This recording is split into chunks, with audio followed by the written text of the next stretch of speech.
Let's do another avoidant attachment example, and this time it's going to be a marriage relationship example.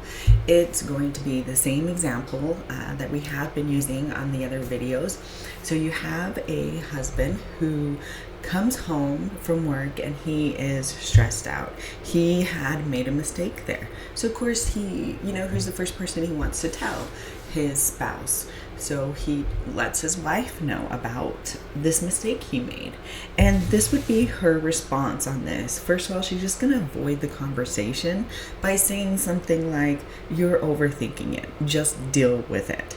And she changes the subject instead of offering emotional support. So here we have a situation where somebody comes home and they open up, and then their partner, who they love and they trust, is just avoiding said conversation and basically trying to say, "Toughen up, buddy, you'll be fine."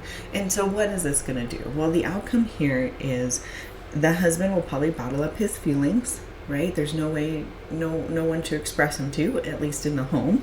And he's going to probably stop opening up. Maybe this will be years that he'll stop opening up, or decades, or maybe it's just months. Who knows? It just depends on what this partner can handle.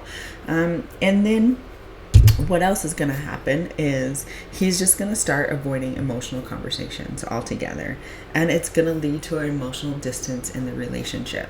So what does that mean in the end? Well, if you're in this type of situation, I'm sure you pretty much understand that emotional divide is never a good thing, that it will lead to the spouse who is feeling the emotional divide to go out and perhaps seek it somewhere else.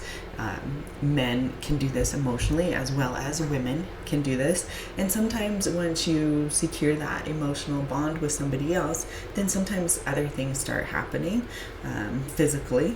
And, with the internet, this has opened it up more to be like sexting over line. That can happen as well. And so this is really not a great situation that we want to be in. And it's something that we definitely can avoid over time. Like I said before, if you find yourself in these situations, it doesn't mean that you have to stay in these situations. It just means that you have to open your mind up and your subconscious to understand that you're kind of living this way and you don't want to anymore.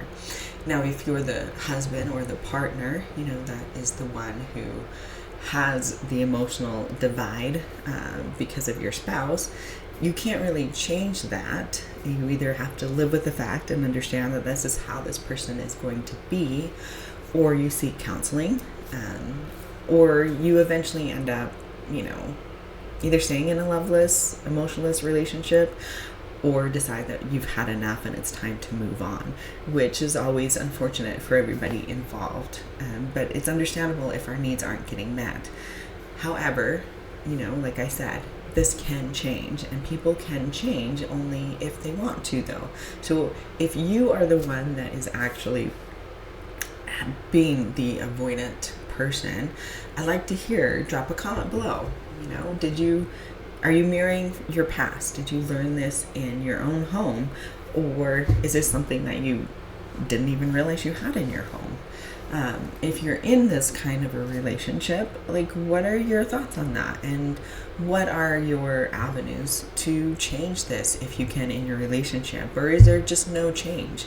Drop a comment below. I'd love to have the conversation get started.